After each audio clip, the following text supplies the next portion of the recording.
Barra Matutina. Diálogo con justicia innovativa. Poder Judicial del Estado de Jalisco.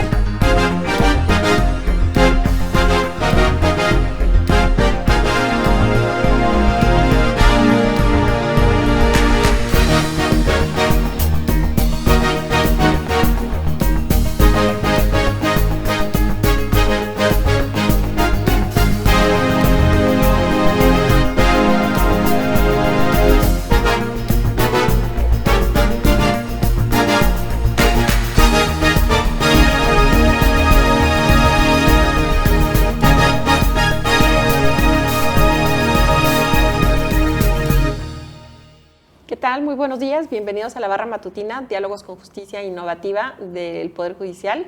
Nos da mucho gusto esta mañana estar aquí con ustedes. Gracias, Josué Mora, por estar y siempre muy al pendiente y ahora en la conducción. Y nuestro invitado de honor, el juez Jorge Alberto Rodríguez Chávez, que bueno, pues muchos de ustedes seguramente lo conocen porque aparte de que es muy joven, es un juez muy inquieto y siempre muy dado a temas de docencia. Muchas gracias. Bienvenido.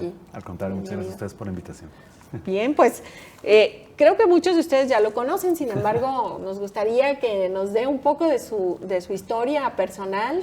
¿Quién es Jorge Alberto Rodríguez Chávez? ¿Cómo empezó y cómo es que llegó aquí y que es un juez oral mercantil?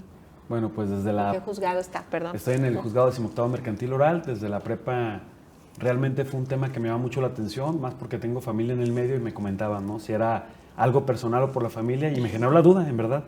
¿Qué hice yo? Pues me cambié de la prepa, estaba en la prepa 10, me cambié a la nocturna en la prepa 1 y ahí terminé quinto y sexto semestre, empecé en meritorio en el cuarto familiar y luego segundo tribunal colegiado en materia civil, y bueno, pues desde ahí ha sido...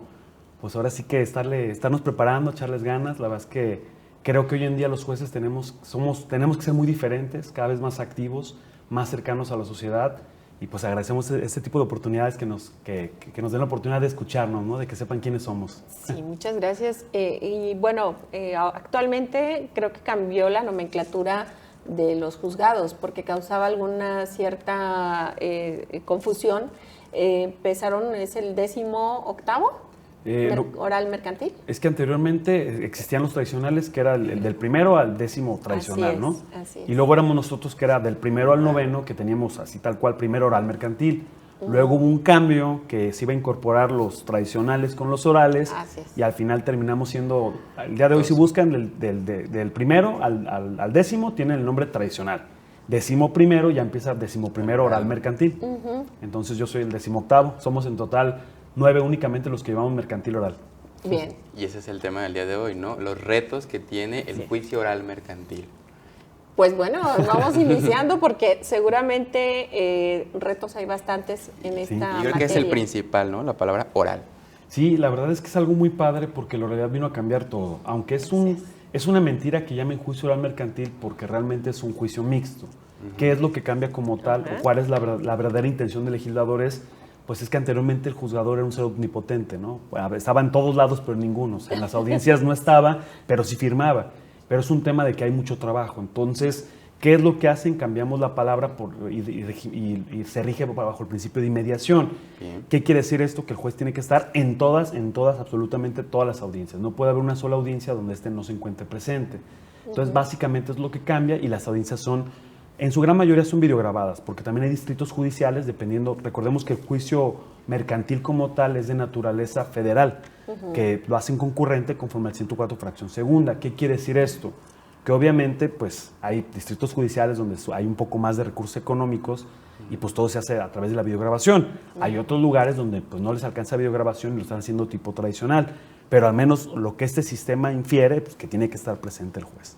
Eso es lo que cambia, ese es el punto angular de esto. Yo creo que uno de los mayores retos, como ahorita lo mencionó Josué, es que al ser oral, pues recurrió a un montón de capacitación.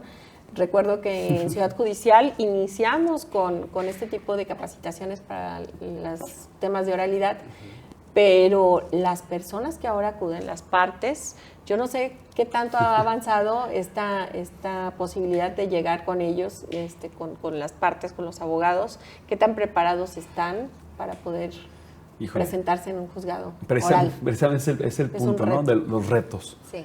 En verdad nosotros vemos que de 10 demandas que nos presentan, porque ya tenemos más cúmulo, nosotros le llamamos como la demanda perfecta, ¿no? Vemos en ocasiones que de 10 demandas, pues simplemente ni siquiera una está bien, o sea, y me refiero en temas de fondo, ¿no? A veces el juez te la admite, pero el juez desde el momento que la está viendo tu escrito inicial de demanda, les pongo un claro ejemplo de una demanda que el día de hoy, pues es penoso o triste decirlo, ¿no? Pero te das cuenta que la parte actora está demandando a una parte que no tiene nada que ver.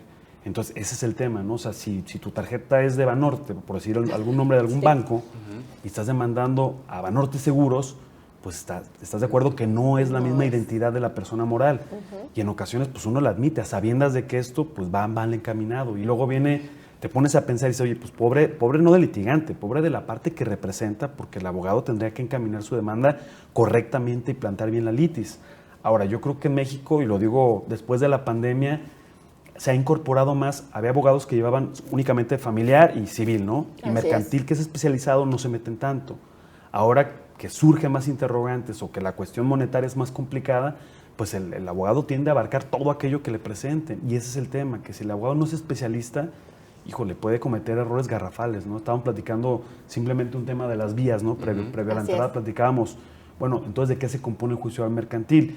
Yo creo que el juicio oral mercantil, y es penoso, triste decirlo, el otro día me pasó con un perito que fue al juzgado y antes de que rendiera su dictamen, pues tú ves al perito que estaba, pues la verdad, muy desalineado, que no había hecho las cosas correctamente, y el día de la audiencia se lo comentamos. Le dijimos, oiga, es más, no pudo rendir el dictamen, no lo pudo rendir, y enfrente de los clientes, pues le dijimos, oiga. Terrible, porque pues te hacen perder un juicio por causa de una mala preparación. Y se lo dijimos en el momento, le dijimos, oiga, pues la verdad es que si toda la defensa está planteada por usted como perito, bueno, si usted no participó en el escrito de contestación de demanda porque es una cuestión de falsedad de firmas, pues el tema es no se preste usted a venir a audiencias, porque el perito quería una audiencia especial de estampamiento cuando la litis ya se había planteado en la contestación. Claro.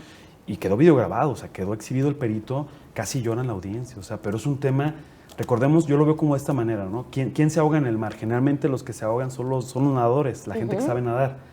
Aquí el tema es que le perdemos el miedo o el respeto, y eso pasa en las audiencias, que los abogados le pierden el miedo, le pierden el respeto, y es cuando cometen errores garrafales, ¿no? Y aquí el tema es, como todo es videograbado, pues no es un tema que quedó en acta y ya, o sea, nos pueden evidenciar, y pues estamos hablando que son cuestiones que estamos al alcance de todos, o sea, podemos terminar en YouTube y terminamos siendo la mofa de los demás, ¿no? Claro, qué penoso, porque yo recuerdo que sobre todo con los peritos teníamos ese interés de darles mucho apoyo, mucha capacitación, y qué lamentable que esté pasando esto actualmente. Pero lo que hay que resaltar también es que como las etapas precluyen de momento a momento, pues entonces no hay una, ¿cómo lo podemos decir? Como una recuperación por parte del litigante. Sí, y es peor. ¿Perdió? Sí, no, bueno, ¿perdió? Hay unas pruebas ahí todavía que están por desahogar, inclusive me abordan ellos a la salida del juzgado y pues obviamente la parte muy preocupada, porque lo primero que me dice, oiga, pues yo no sé de derecho, ¿cómo es que mi perito? Le dije, oiga, pues que el perito está haciendo un muy mal trabajo. O sea, ellos lo vieron, o sea, ellos en su momento, claro. Y el abogado, porque obviamente era abogado, era perito, el abogado escogió al perito. El perito al momento de decantar simplemente dice, no traigo mi dictamen porque ocupo una audiencia especial. Sí, claro. Un total desconocimiento del procedimiento. ¿Sí? Híjole, qué barbaridad. Bien, claro. Y pues yo creo que aquí pueden tomar nota todos, incluso también el propio Poder Judicial, de qué estamos fallando y qué necesitamos fortalecer a todos nuestros... ellos no son servidores públicos, digo, también quiero aclarar, para que no se vaya a prestar a una situación, digo, porque a veces son peritos de parte, que tampoco tienen nada que ver con los peritos autorizados por el Poder Judicial, ¿no? Esa parte sí es importante recalcar. Perdón, José. No, adelante. Igual, uno de los retos, pues decimos que es el tema de la oralidad, y otro que considero y quiero tocar en la mesa, pues es como la etapa de la conciliación o mediación, ¿no? Y eso creo que depende tanto de las partes como del juez que está enfrente, porque es una forma en que puede anticipar la resolución del conflicto. Entonces, en este tema de la conciliación y mediación, ¿qué nos puede compartir en su experiencia? Mira, ¿no? La verdad, bueno, yo tengo, actualmente estoy a punto de titularme del doctorado y es en métodos alternativos de solución de conflictos. Sí. Y algo que me llama mucho la atención, y hay que ser muy realistas, por ejemplo, en temas, vamos, y pongo un claro ejemplo, en temas familiares, ¿por qué a veces no llegan a un convenio? Bueno, porque el secretario tiene 1000 de trabajo, porque el secretario no puede perder 3 horas de su día en una conciliación. Ahora, si nosotros en el momento como juez, tú adviertes precisamente el tema, ¿no? Y adviertes si las partes pueden conciliar o no. Nosotros tenemos un asunto que acaban de firmar la semana pasada como convenio, y el asunto estuvo muy interesante porque duramos cerca de 4 horas en sala, o sea, y fue un tema de un estira y afloje y ver cuál es la naturaleza del tema, ¿no? Porque pongo el claro ejemplo, ¿no? Es un banco que está demandando por un crédito a unas personas físicas y luego esa persona, ese banco lo cede a un particular y ahí es donde ya viene como todo el tema de naturaleza arraigado. Ese particular traía un tema con las mismas personas que les prestó un dinero y ahora le dieron al banco y al particular. Okay. Entonces el tema es desarraigar esa problemática y ver si realmente se puede llegar a un arreglo. Todos los temas en su gran mayoría, a diferencia de otras ramas del derecho como familiar, ahí nos ganan las emociones y no es un tema monetario. Aquí si tú logras desentrañar cuál es la esencia y qué es lo que quieren las partes y ver ese canal de comunicación, dicen por ahí en la conciliación, generalmente es dinero, no en todo.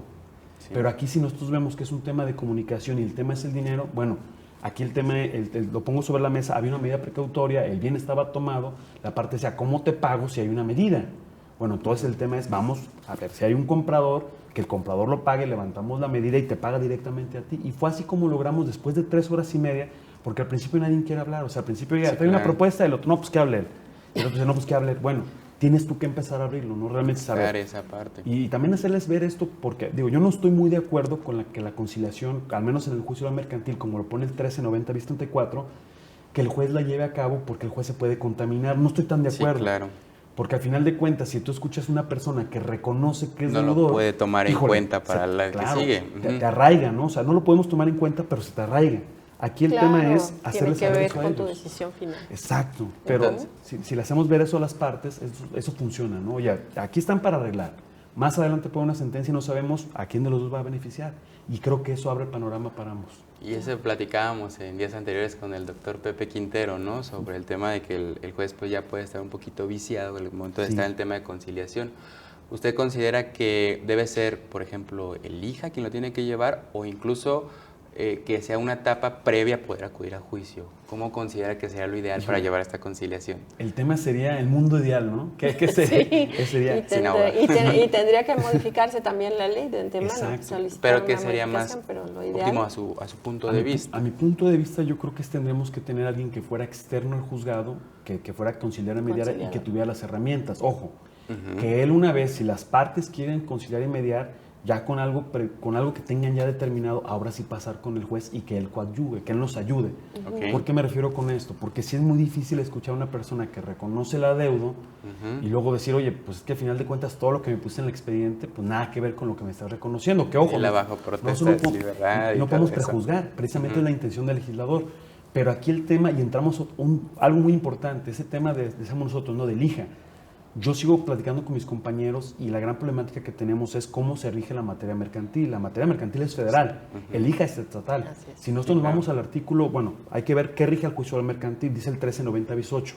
Primero te va a regir el 1390 bis, que lo contamos como un 0, o sea, sí cuenta, y el 1390 bis 50. Estamos hablando que son 51 artículos. Si no encuentras respuesta aquí, te vas a ir al supletorio, que es la parte general. Si no encuentras, te vas al 1054, te vas al Código de Procedimientos Civiles Federales y luego te vas al estatal. Aquí el tema es, ¿el IJA podría entrar o no podría entrar? ¿Qué hacemos nosotros? Porque hemos tenido nosotros ya convenios ante el IJA y también restarle o atrevernos a decir, es que el IJA no importa aquí, pues también es atrevernos. Claro. Y también tienen excelentes funcionarios. Yo creo que tenemos que coadyugar, es lo que hemos hecho. A ver, ya lo hizo el IJA, vienen las partes, ¿por qué no podemos celebrarlo también nosotros? Ya están de acuerdo todos. Es nada más validarlo, se da por todo ante la autoridad y aquí ¿qué hacemos? Que salvamos cualquier tópico de reclamo. O sea, lo tienen allá y ojo, porque no deja de ser un documento público que fue hecho con una autoridad en sus funciones. Si vienen conmigo, lo ratifican, yo lo valido, se acabó el tema. Bien. Estamos revisando con justamente el juez José Quintero, Pepe Quintero, como todos lo conocemos, que hay una etapa inicial en la que se limpia como de polvo y paja todo este tipo de cuestiones, ¿no? La audiencia preliminar. Y una vez que se hicieron todas estas ajustes, ya podemos irnos de lleno. Pero por lo que vemos, hay mucha recurrencia de errores en esta etapa. Sí, y lo digo abiertamente, ¿no? O sea, ¿cuáles son los principales? Ya nos dijo el que esté mal integrada o mal equivocada la vía. La personalidad de la personería. Bueno, Es que lo pongo de esta manera, ¿no? ¿Sí? Yo cuando me toca dar clases de repente notas... Y perdón que lo ¿sí? interrumpa, pero por ejemplo, la gente que nos está viendo y que por alguna ocasión tengan alguna situación de que quieren acudir, ¿en qué tienen que fijarse? Sobre todo al elegir a su abogado, que esté preparado primero en el tema, en la materia mercantil, oral, porque luego no es lo mismo la otra, la tradicional. Y ahora, bueno, pues ¿qué serían como esos tips que usted le sugiere a las personas que tienen ese problema para que sepan qué es lo que tienen que revisar en su demanda? Bueno, primero que nada tenemos que escoger un abogado que tenga buena fama pública, ¿no? Bueno, Un abogado que de alguna manera venga ganando. Y la otra, eso es algo muy curioso, ¿no? Si los abogados siempre tienen audiencias, si el día de hoy son públicas, ¿por qué no vamos a ver al abogado? Como si será tanto como un draft de fútbol. Ah, sí, por Oye, supuesto, si voy a contratar a un claro. abogado, A ver cómo ¿cuándo se tienes comporta, audiencia? claro. Vamos viendo cómo le va, vamos viendo si sabe hablar en público, porque luego los abogados son muy buenos en la mesa, pero hay que verlos el día de la audiencia. Pasa muchísimo y es muy recurrente que tú ves al abogado, y lo digo abiertamente, ¿no? Con los clientes es uno, pero en la audiencia es otro. Ahora, recordemos una cuestión, y creo que los abogados, aquí es un consejo más para abogados, es si nosotros intentamos llevar un juicio especializado oral mercantil, porque es especializado, tenemos que verlo bajo las reglas especializadas. No vamos a aprender sobre la marcha, porque lo que nos puede pasar es que nos ponga una arrastrada a la parte contraria, que nos exhiba. Es muy recurrente o muy común que se le caen todas las pruebas el día de la audiencia, como dicen depuración. O sea, en ocasiones te le quedas viendo toda la parte como diciendo, híjole, te vas a quedar sin pruebas. O sea, desde el momento que lo estás viendo y luego voltean contigo como diciendo, oye, pues ya no digas más. Sí, o sea, ya no digas más. Y tú intentas, me ha pasado que intentas hacerlo un poco más rápido, no hacer tanto hincapié que se quedó sin pruebas, porque pues pobre del abogado, ¿no? Pero también la parte se te queda viendo y lo voltea a ver, ¿no? Porque realmente tú los ves y es real, lo voltea a ver y le dice, oye, pues ¿qué está pasando con mis pruebas? O sea, ¿dónde quedó aquel abogado que ya me supo cobrar, que me prometió y el día de hoy me quedé sin pruebas? Entonces, el tema como tal es, hay que escoger abogados y hay que verlos en la preparación. Los abogados cometen ciertos errores y entramos al tema de, ahora sí, consejo para abogados. ¿Cómo diferenciar de las diversas materias, no? Y vamos partiendo de lo general a lo particular. En el Poder Judicial como tal llevamos lo que viene siendo materia familiar, mercantil, civil y penal, ¿no? Tenemos derecho privado, derecho público. Derecho mercantil es una rama del derecho privado. ¿Cómo sabríamos nosotros si efectivamente se trata de actos de comercio? Basta con que una de las personas se dedique a hacer especulación o su principal flujo de actividades. Eso lo dice el artículo 75, ¿no? Nos dice ahí, oye, una persona que se dedica o hace la compraventa de bienes inmuebles, ese tráfico diario en automático te jala a la materia. Claro. Una persona, supongamos, si es bancario, si es de seguros, pues el tema es que te jalan automático al comercio, un tema de facturas. Entonces, una vez que ya estamos en el tema de que sabemos que es mercantil, viene lo más complicado y es lo que yo les decía a los alumnos. Hagan de cuenta como tal que su finalidad, la sentencia como tal, tiene un fin, y el fin es, pues obviamente, que mi pretensión sea a favor. Parte demandada demostrar mi defensa de excepciones, lo dice el Principio General del Derecho y el artículo 1194. ¿Cuál es el tema aquí? Yo lo pongo de ejemplo con los alumnos. Digo, imagínate que tú tienes las llaves de un vehículo, tienes el vehículo y tienes un destino final. Entonces, tu idea, vamos a poner un ejemplo, vamos a ir a Puerto Vallarta. Para primero ingresar al vehículo, obtienes la llave. Hay que prenderlo. Entonces, ahí es cuando hablamos de los presupuestos procesales.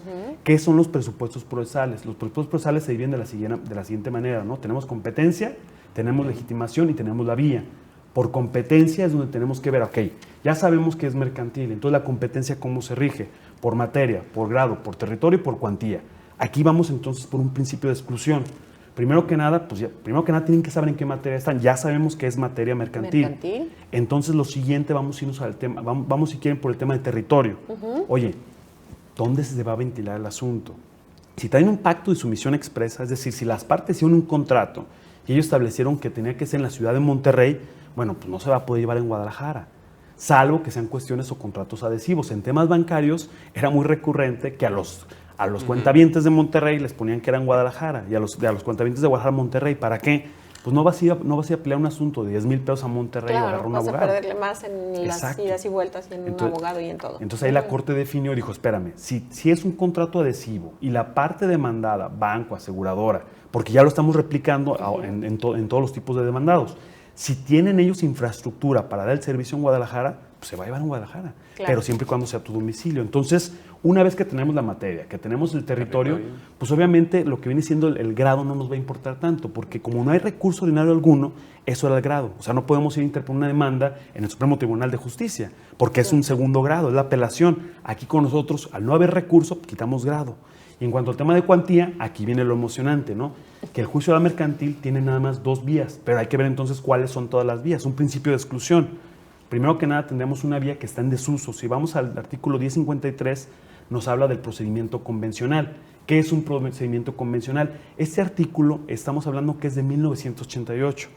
Nosotros recordamos que por ahí del 95 salieron esos famosos laudos internacionales o arbitraje internacional. Entonces, antes, si era una franquicia de refrescos, dice, oye, voy a invertir en México, yo no confío en su sistema o no quiero entrar en su sistema, hacia un procedimiento convencional. Ambas partes se ponían de acuerdo y era un código. Generalmente traían códigos de otras partes del país, otras partes del mundo, lo tenían obviamente traducido al español, lo tenían con algún fedatario y así es como se iba a llevar su sistema, pero quedó en desuso por el tema de arbitraje comercial. Entonces, esa sería la primera vía que yo les diría, simplemente pues está en desuso, complicadísimo. Yo digo con compañeros, me dicen, ¿sabes qué? Años, 10, 15 años sin saber de un procedimiento de esos. Ahora, entonces, si no es convencional, nos vamos a ir entonces al tema de ordinario. El ordinario, y aquí vamos a entrar en una antinomia. ¿Qué es una antinomia? Cuando dos reglas o 2 procedimientos o 2 artículos se contraponen, tenemos que ver cuál es la que más se le ajusta. Es decir, la norma específica deroga la general. Es una antinomia. O sea, podemos tener por un lado un artículo que dice se puede hacer, otro no se puede hacer. Entonces tenemos que ver, obviamente los artículos no tienen jerarquía, es igual que los derechos humanos. Sí. O sea, como decir, oye, el artículo 3 es superior al otro, bueno, no, a menos que ponga una condicionante, ¿no? En un artículo. Sí. ¿Qué es lo que tenemos que hacer? Lo que tenemos que ver aquí es, el juicio oral mercantil nace a la vida jurídica y ese es un error. De verdad, todos los abogados me dicen lo mismo, oye, ¿la vía ordinaria está extinta o no está extinta? Porque el artículo 1055, 1055 bis te dice, los juicios mercantiles serán, y dice tal cual, dice ordinario, orales. Hay que ver la interpretación textual y el momento donde nace. Ese ordinal es del 2012. Existe todavía muchísimo esa confusión. Sí, está en el 2012. Sí. Y ahí te digo, si tú bajas tu código, te dice 2012. ¿Cuál es el tema? Que el juicio oral mercantil tiene 3 reformas más importantes. La de su nacimiento, que es el 27 de enero de 2011. Sí. Tenemos 25 de enero de 2017 y 28 de marzo de 2018. Las últimas 2 nos hablan de la especialidad del juicio oral mercantil. Y dice, a partir del 26 de enero, todo aquel procedimiento que no tenga vía especial, es decir, una ordinaria, será oral. Entonces, la norma específica deroga la general. En pocas palabras, el 1055, que no dice los juicios pueden ser estos, se contrapone con el otro. ¿Qué tomamos? Lo que quiso decir el legislador. Y ojo, quedó plasmado también los transitorios de la reforma. Entonces, los juicios, a mi punto de vista, pues viene siendo, como lo dijimos, ¿no? Tenemos lo que viene siendo el procedimiento que se pacta, tenemos el especial, porque el especial, aquí sí hay que platicar de ese, porque el especial no lo comparte el oral. Después eso tenemos el oral, el ordinario oral, por así decirlo, oral, y tenemos el ejecutivo. Entonces, los únicos 4 que contempla el día de hoy el código son esos. Tenemos entonces el procedimiento convencional, que si la parte no pacta un código como tal para poderlo llevar a cabo, pues no es convencional. Ahora, ¿cuál sería especial? La misma regla no lo da. Si no es especial, ¿qué es? Es lo que decíamos todos, ¿no? Todo aquello que no es especial es ordinario. Así es. Entonces, ¿qué viene de ser un especial? Prenda, fianza, o sea, todos, hipoteca, todos estos son especiales y tiene una reglamentación especial. Si nuestro procedimiento no cabe ahí, en automático nuestro raciocinio legal va a ser, oye, tiene que ser oral a no ser que sea ejecutivo. El ejecutivo se compone, y tal como menciona los títulos de operaciones de crédito, tiene que tener ejecutibilidad. Ahora, ojo con esto porque aquí se nos complica un poquito más el panorama. Yo quisiera que tuvieran ojo los que están viéndonos porque Pues necesitan tener sí, aquí. Claro, Yo me siento como en la escuela, quisiera estar tomando pues nota está dando de el curso de toda la clase Derecho de Procesal Mercantil mercantil. en 2 minutos. No, pero está sencillo, ¿no? Sí, muy interesante. Los abogados lo que tienen que hacer es esto, ¿no? Identificamos materia, vamos a identificar la vía. Si no es una vía que tenga yo un procedimiento pactado, rarísimo que lo tengan, ese es el procedimiento como tal convencional, donde las partes se ponen de acuerdo, convienen las partes, en automático me queda nada más el ejecutivo y el ordinario, que ahora es el oral. Si no es ejecutivo, pero también hay que tener mucho cuidado con esto. La Corte acaba de definir, yo cuando comencé, estamos hablando cuando me incorporé para acá, que fue el 28 de junio de 2017, que viene en materia penal oral, al mercantil oral, yo peleaba mucho con mis compañeros por ciertas cambio, cuestiones. Qué transición tan fuerte, La pero bien, ¿no? La verdad es que yo siempre quise estar acá, siempre ha sido, o sea, mi crianza como tal desde los colegiados siempre ha sido civil, familiar y mercantil. Realmente en penal, cosas de la vida. Yo pensaba que era al revés, que siempre su tema ya había sido penal y que acá había sido el cambio fuerte, ¿no? No, pero yo siempre quise bien. estar acá. Yo la verdad es que cuando llego para acá, llego con muchas ideas que traías de colegiado y sala. Yo les decía, a ver, ¿por qué si el 1055 te dice será elección del actor la vía? ¿Por qué todo? Y eso es un tema del circuito, no fue un tema de los jueces. Claro. Yo peleaba o yo discutía con algunos jueces que ya eran más de antaño, jueces experimentados. Yo les decía, oigan, pero es que la norma específica del órgano general, y aquí será elección del actor. Y pongo un claro ejemplo. Si yo tengo un pagaré por 5,000 pesos, es un tip para los abogados, y de verdad, casi todos los abogados que han escuchado mis ponencias, después empiezo a verlos, que es como ha venido cambiando muchas cuestiones, porque la idea es cambiar esto. Claro. Hay abogados que dicen, oye, es que si yo tengo un pagaré por 5,000 pesos y yo me voy a una acción cambiaria directa, por ser ejecutivo está tasado por, o sea, son cuantías. Claro. Entonces yo puedo elegir, porque yo soy el tenedor del documento, siempre y cuando no esté prescrito, ¿no? Que no es el artículo 165, 3 años para poder ejercitar la acción cambiaria directa. Pero yo puedo elegir por dónde me voy a ir.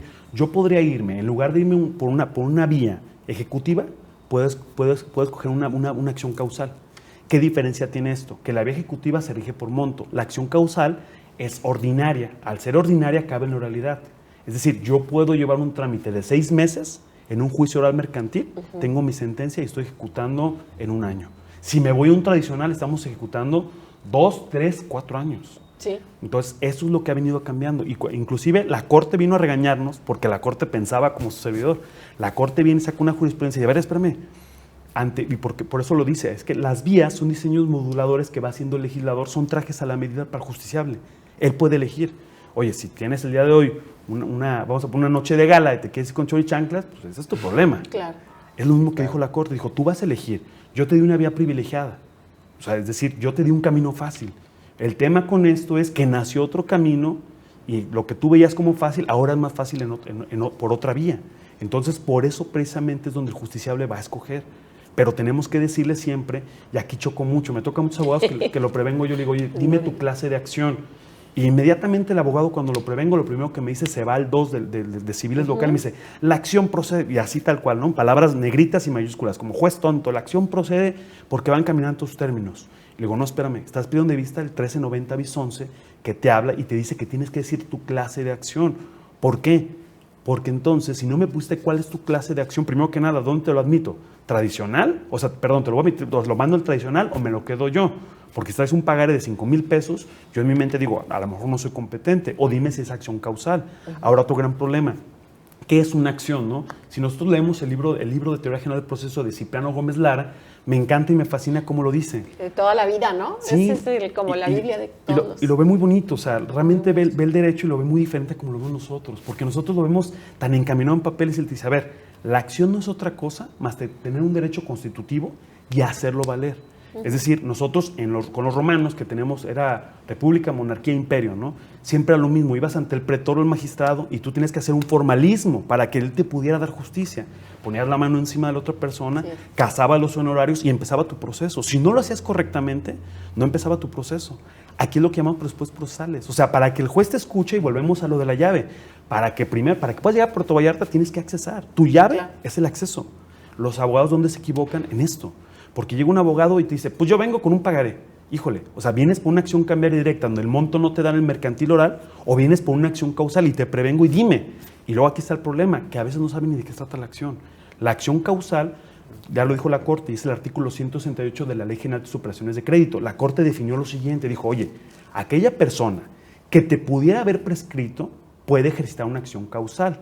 Y luego viene la Corte y a través de jurisprudencia dice, tendrá que demostrar nada más, la diferencia es la causa generadora subyacente que le dio vida. Es decir, ¿por qué firmaron el pagaré? En ocasiones les das demandas 3, 4 veces. Y no encuentras. Y ojo con esto, no deberíamos de prevenirlos. O sea, no deberíamos ni de desechar ni de prevenirlos, deberíamos de admitir. En ocasiones uno como juez dice, esta persona, si va a demandar así, no va a llegar, pero ni a la primera caseta. Porque obviamente sus pruebas, tú lees sus pruebas, antes de que estén desahogadas, claro, ya te das cuenta y no traes pruebas para demostrar la causa generadora. ¿Por qué pongo este ejemplo? Tú tienes que poner en este nuevo sistema, de acuerdo al 1390 bis 13, qué es lo que intentas demostrar. Si tú intentas demostrar que te adeuda, Pues eso no está en tela de juicio. El mismo pagaré dice pagaré, Claro. incondicional. ¿Cuál es la razón? ¿Cuál es la razón? Un Podría contrato. pasar, y es lo peor, exacto, podría pasar, y ya ha pasado, ya ha acontecido. ¿A qué voy? Ha acontecido que la parte demandada ni siquiera se apersona el procedimiento y pierden rebeldía la parte accionante. Qué barbaridad. ¿Por qué pierden? Porque ninguna de las pruebas era tendiente a demostrar la acción. La acción, como lo decimos, es el acto, el accionar, qué quiero y por qué lo quiero. Todas las acciones tenemos acciones, le llaman nominadas e innominadas, típicas o atípicas. Por ejemplo, una acción de nulidad de transferencias bancarias es atípica ante la actualidad porque pues, obviamente los tratadistas no lo veían venir. Pero al día de hoy, si tú hablas de esto, la Corte te empieza a definir y dice, a ver, los elementos de una nulidad de transferencias bancarias van a ser los siguientes. La cuenta, la existencia del dinero y 3, ¿quién hizo el movimiento? Entonces, aquí si nosotros vamos a la acción causal y únicamente tenía que decir la causa generadora, pues ni siquiera me la estás poniendo. Híjole, Yo creo que- cuántas cosas, ahí tenemos muchísimo de qué hablar, es un tema que no, inacabable. Y además, yo creo que cada día tenemos un reto nuevo con todos estos temas del juicio oral mercantil. Yo creo que el tiempo es muy corto, pero no quisiera dejar de lado una duda más. Claro. Bueno, no sé si es duda, Sí, pero sí. es parte de los No, retos. yo estoy encantada, es una que clase va totalmente enfocado, novedosa. sí, todo el derecho procesal mercantil en 30 minutos. Es en cuanto al desahogo de pruebas, en cuanto a la etapa de alegatos, específicamente en el reto de la oralidad, ¿no? Sobre todo, por ejemplo, hablando de pruebas, y lo veíamos con el doctor Pepe Quintero, en el desahogo, por ejemplo, las confesionales, testimoniales, pues que ya no siguen las mismas reglas, y ahí es donde pues se topan con pared, como dice normalmente, y el otro son los alegatos, ¿no? Aquí creo que sí son más funcionales que en un tradicional donde eran escritos, porque, como bien lo menciona al principio, de inmediatez. Es triste ver que hay abogados que de verdad, uno ponen pruebas como si las pruebas siempre tendrían que ser las mismas. Sí. Sí, Si claro. hablamos nosotros de nulidad de transferencias De machote, bancarias, ya las sí, tienen ahí. Es un machote. Sí. Claro. Y es el tema. Si tus pruebas son malas, ¿cómo van a ser tus alegatos? Claro. Ahora, si no sabes ni siquiera cuáles son los elementos de tu acción, Sí. no vas a saber cuál es tu prueba encaminada a demostrar. Si nosotros vamos a, y lo voy a poner de lo más básico a lo más abierto, ¿no? Decía un maestro, ¿no? Por ejemplo, en el tema de, el otro día me tocó dar clases de una muy buena amiga que acaba de dar a luz, Mariana Fernández, me invitó a dar clases y me tocó platicar con los alumnos y platicamos precisamente del tema de las acciones. Platicamos de la acción de divorcio. Le decía, a ver, pues, ¿qué es lo que necesitas para quererte divorar? Estar casado y quererte divorciar. Esa es la acción. Sí, Esos sí, son los sí. dos elementos. Acá, si nos vamos a un tema, y es muy común, si nos vamos, pongo un ejemplo de todo, si nos vamos a un tema de acción reivindicatoria, tienes que mostrar, pues, como tal, el justo título, en su caso, que la contraparte lo tenga, y 3, identidad bien inmueble. A lo mejor por una confesional o testimonial puedes demostrar los dos primeros. ¿Por qué? Porque el testigo te va a decir, sí, se habita, sí está ahí. Ah, mira, te doy una documental que él paga la luz en ese domicilio. Hay muchos. Pero si hablamos de un tema de identidad, la Corte lo definió, dijo, hay dos tipos, formal y material. Y solamente vas a lograr identificar la material a través de una pericial de bienes inmuebles. Y a veces las partes no lo ponen el escrito inicial de demanda y te metieron miles de pruebas. Entonces, imagínate un asunto donde la parte, pues sí, trajo confesionales, trajo a la tía, y ojo, le das porque tú le das valor probatorio pleno. Una cosa es que le des valor probatorio pleno y otra cosa es ver cuáles son los alcances. Es muy común que la parte lee mi sentencia y pasa muy molesto. Oye, juez, ¿cómo va a creer? Si tú me estás diciendo que la confesional tiene valor probatorio pleno, ¿cómo no me diste la razón? Le digo, ok, tiene valor probatorio pleno, pero ¿qué fue lo que probaste? ¿Cuál fue el alcance jurídico que tenías? Entonces, aquí es donde nosotros llamamos, como anteriormente era el derecho, ¿no? Prueba reina. Entonces, anteriormente la confesional era la prueba reina de todo, ahora ya no. Ahora un tema de nulidad de transferencias bancarias, el banco está obligado a demostrarte quién fue. Si el banco te sale con una confesional testimonial, volvemos a lo mismo. Pues simplemente las pruebas son inconducentes. Los alegatos, ¿qué van a ser? Inconducentes. Claro. Pasa efectivamente eso. Un buen abogado, en Estados Unidos le llaman alegatos de apertura. En México le llamamos alegatos de clausura, porque esos son alegatos de por qué tengo la razón. Si podríamos nosotros el azar, si a los abogados les obligaran a decir, oye, ¿qué vas a demostrar en el procedimiento? Creo que serían muchas preguntas a dónde van a llegar. Porque el tema es que van a lanzar alegatos y de verdad tú los ves y alegatos, si bien te da, los rinden. Segundo, en lugar de decirle al juez los elementos y decirle, oye, por esto, voy a ganar porque la acción es esto, se pone a leer como vemos en la Suprema Corte de Justicia, claro, yo todos pierden. y pierden. Entonces, el tema es, porque de verdad empieza a ver los alegatos y es como, no sé si pasa como cuando conoces a una persona y se te hace muy interesante, ¿no? Yo quiero pensar como las damas de una persona, pues que huele bonito, que está, como dice Pepe Quintero, ¿no? Que seduce. ¿Y cuál es el tema cuando empieza a hablar y dices, híjole, creo que traes buena imagen, traes mal contenido? Que estás güey. Traes buen marketing. Sí. Pasa lo mismo acá, o sea, yo pongo mucha atención y empiezo a escribir los alegatos y a veces termino hasta dibujando ya un monito porque, pues no, ya, o sea... Ya perdió el interés, Lo, claro. lo que trae él no me No llegó a es. nada. Todo lo que me diste en juicio, nunca lo aterrizaste. Claro. Entonces, es muy Terrible. poquito tiempo, pero sí es como No, una bueno, buena introducción. muchísimo y bueno, pues ahora sí que invitadísimo a que continuemos. Estaremos gracias. visitando la ciudad judicial de manera, pues a lo mejor yo creo que ya más Continua. seguido, más continua, y esperamos que allá podamos darle Claro. seguimiento a este tipo de charlas. Sí, un segundo a, bloque. a la segunda clase, Sí. porque Al de segundo verdad que curso ya de nos Derecho quedamos. Procesal Sí, Mercantil. sí, es que Sí, nos claro. falta muchísimo. No, Yo al creo que si contrario. ahorita uno que está acá en otros espacios y nos sueltan al ruedo, no, bueno, yo ya me siento totalmente... No, pero muy agradecido, lo digo abiertamente. El otro día, una publicación muy bonita ahí de Facebook, decía el doctor Omar Mireles, ¿no? Dice, es que la maestra fue la primera persona que confió en mí, y yo siempre lo replico, ¿no? Estoy aquí gracias también a la maestra que me ha dado la oportunidad, creyó en mí, ahora ya otras personas me invitan, pero siempre hay que agradecer a quien nos escuchó los primeros, ¿no? No, siempre Le yo creo agradezco la que oportunidad. a mí me hablaron del doctor como, es que no conoces al doctor, no lo conozco. El día que lo escuché dije, no, bueno, ¿qué es esto? Y de verdad, Muchas gracias. no, yo creo que honor a quien honor merece, gracias. es una persona muy preparada y tiene mucho que compartirnos, así que los agradecidos Gracias, maestra. somos nosotros, de verdad, que haya estado aquí. Y de parte del magistrado Daniel Espinosa Licón, Muchas gracias. agradecer el que esté esta mañana con nosotros. No, pues, Muchas gracias, gracias por Josué. escucharme. Como Bien, siempre. pues muchas gracias. Y bueno, antes de cerrar esta cápsula, no olviden seguir las redes de la Escuela Judicial en Facebook, YouTube y Spotify. Gracias. Muchas gracias. Muy buen día. Hasta luego.